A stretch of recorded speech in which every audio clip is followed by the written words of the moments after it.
Hi, this is Lauri Lanier with Care Ministries here at Stonebriar Community Church.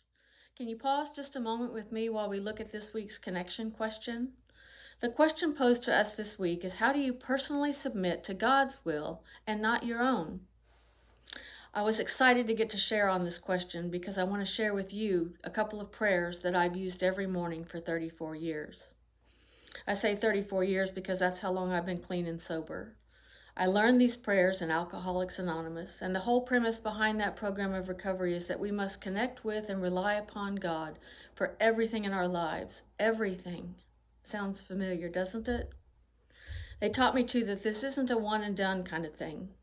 C.S. Lewis said it well. He said, relying on God has to begin over again every day as if nothing had yet been done. So I submit myself to God each morning and often throughout the day. There are 12 steps in the program of Alcoholics Anonymous, and the prayers that I want to share with you are from the 3rd step and the 7th step. The 3rd step says, we turn our will and our lives over to the care of God as we understand Him. And what that means to me is that I turn as much of myself as I can over to as much of God as I understand.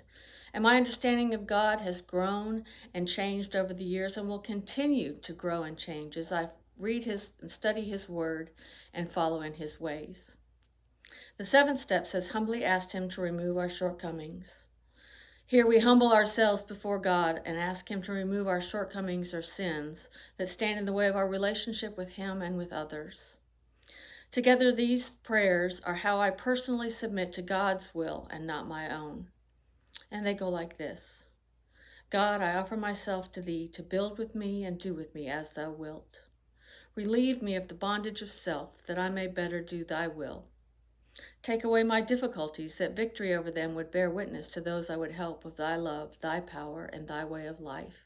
May I do Thy will always. My Creator, I am now willing that You should have all of me, the good and the bad. I ask that You now remove from me every single defect of character that stands in the way of my usefulness to You and my fellows. Grant me strength as I go out from here to do Your bidding. Amen. I hope these prayers are helpful to you as you strive to submit yourself to God's will on a daily basis. Thanks for letting me share part of myself with you. God bless.